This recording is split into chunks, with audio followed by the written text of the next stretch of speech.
Assalamualaikum dan selamat sejahtera pelajar-pelajar. Selamat datang dalam bahagian pertama daripada pelajaran kita, iaitu tindak balas pengoksidan dan penurunan. Tindak balas pengoksidan dan penurunan ini diringkaskan sebagai tindak balas redox. Perkataan redox ini adalah daripada perkataan bahasa Inggeris yang kita pinjam dari dua perkataan yang dicantum.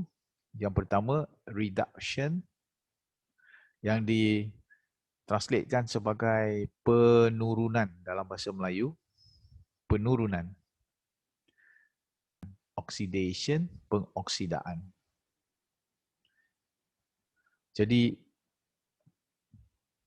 perkataan reduction tadi diterjemahkan sebagai penurunan kerana ia lebih sesuai digunakan berbanding pengurangan, walaupun maksudnya lebih kurang. Reduction bermaksud pengurangan. Okey, jadi ini konsep pertama yang akan kita bincangkan, ialah berkenaan dengan tindak balas redox berdasarkan tindak balas dengan oksigen. Okey.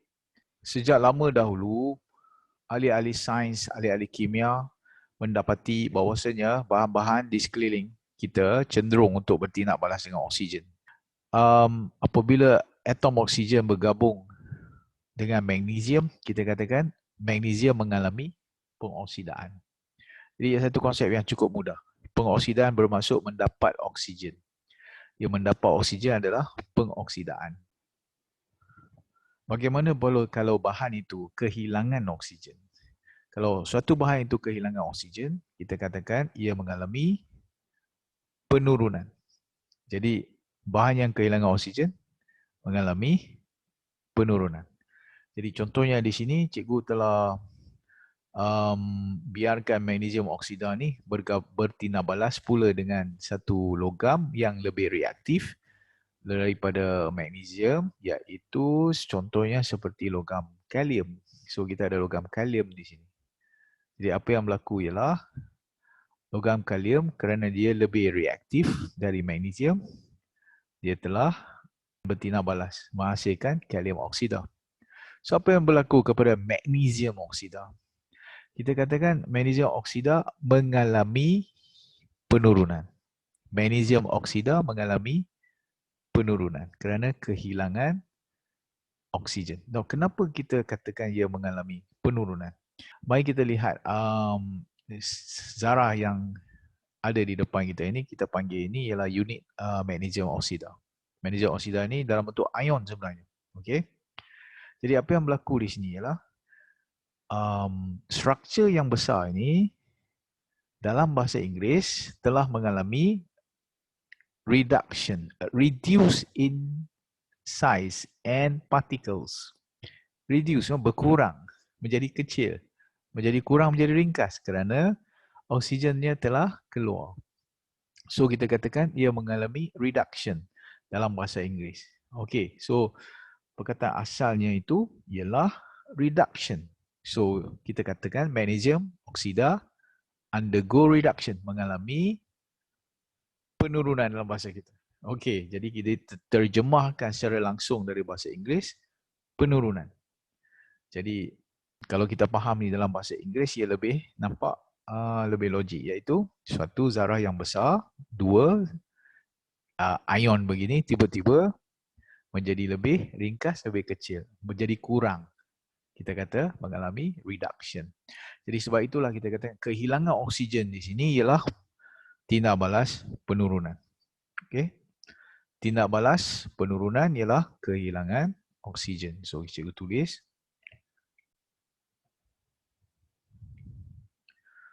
Jadi ini dua takrifan awal bagaimana oksigen digunakan sebagai konsep pengoksidaan dan penurunan.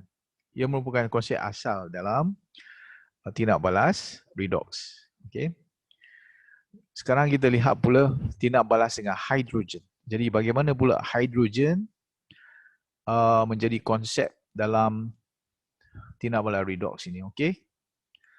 Jadi sebelum cikgu teruskan dengan konsep hidrogen, mari kita lihat persamaan tindak balas ini, iaitu kuprum oksida bertindak balas dengan hidrogen membentuk air. Jadi hidrogen lebih cenderung untuk bertindak balas dengan oksigen berbanding dengan kuprum. Ini kita belajar sejak daripada tingkatan 3, di mana hidrogen lebih cenderung bertindak balas dengan oksigen. Jadi dia akan menarik oksigen dari kuprum oksida dan menghasilkan air.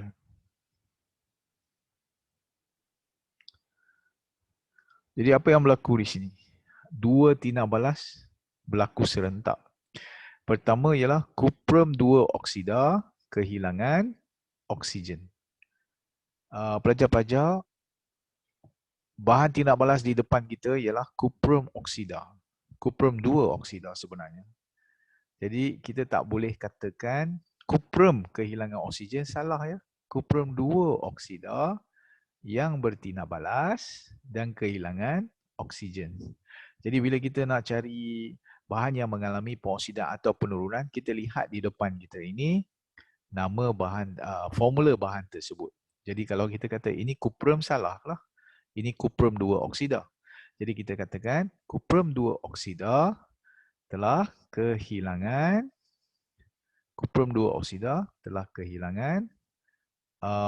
oksigen. Begitu ya. Jadi apa yang berlaku di sini ialah kuprum 2 oksida mengalami penurunan dan hidrogen mengalami pengoksidaan. Tindak balas redoks ni berlaku serentak, iaitu pengoksidaan dan penurunan mesti berlaku serentak. Jadi suatu bahan mengalami pengoksidaan, suatu bahan mengalami penurunan. Okey. Jadi di sini hidrogen telah mengalami pengoksidaan. Nah, hidrogen ialah satu bahan yang cenderung bertindak balas dengan oksigen. Sebenarnya hidrogen mempunyai affinity, kesukaan yang tinggi terhadap oksigen. Begitu juga oksigen terhadap hidrogen. Jadi apabila ada tindak balas yang melibatkan hidrogen dengan oksigen, dua bahan ni selalunya akan bertindak balas. Jadi ia adalah tindak balas yang biasa berlaku. Jadi kita katakan apabila hidrogen bertindak balas dengan oksigen membentuk air. Okey, apa yang telah berlaku di sini ialah hidrogen telah mendapat oksigen. So kita katakan hidrogen mengalami pengoksidaan. Bagaimana pula dengan bahan yang mengalami penurunan? Kalau kita perhatikan betul-betul, tak ada bahan lain lah dalam ni melainkan oksigen. Jadi kita katakan oksigen mengalami penurunan. Mengalami penurunan. Kenapa dia mengalami penurunan? Mengikut daripada apa yang kita lihat di sini ialah dia telah mendapat hidrogen. Okey. Dari sinilah datang takrifan bagaimana hidrogen digunakan sebagai konsep tindak balas redoks, iaitu mendapat hidrogen ialah mengalami penurunan. Jadi mendapat hidrogen mengalami penurunan. Jadi ini adalah konsep penting dalam tindak balas redoks, iaitu tindak balas dengan oksigen dan hidrogen. So cikgu ulang semula ya. Pengoksidaan ialah mendapat oksigen, penurunan ialah kehilangan oksigen. Terbalik dari itu, penurunan dikatakan mendapat hidrogen. Mendapat hidrogen.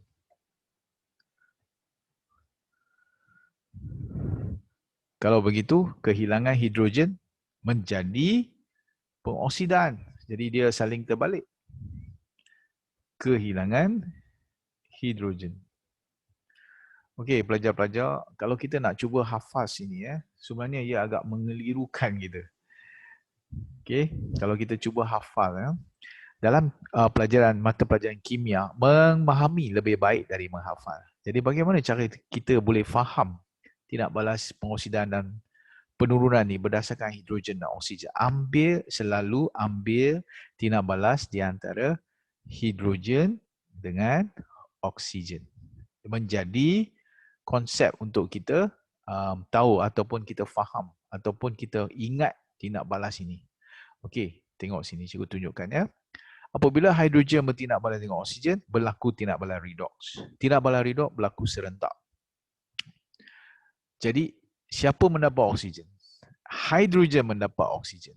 Kalau hidrogen mendapat oksigen, bermakna hidrogen mengalami pengoksidaan.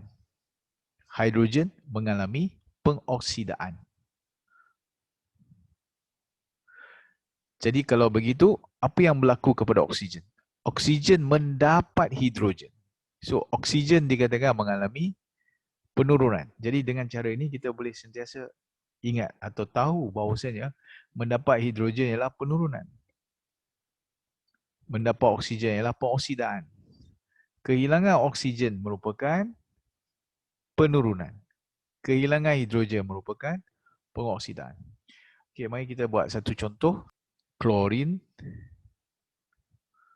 dengan hidrogen sulfida. Atau kita boleh kata dihidrogen sulfida.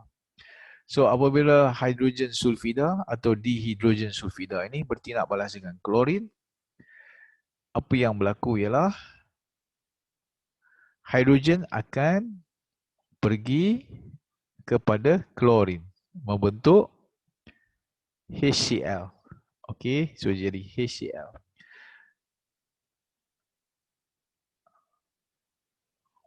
Sulfur akan dihasilkan.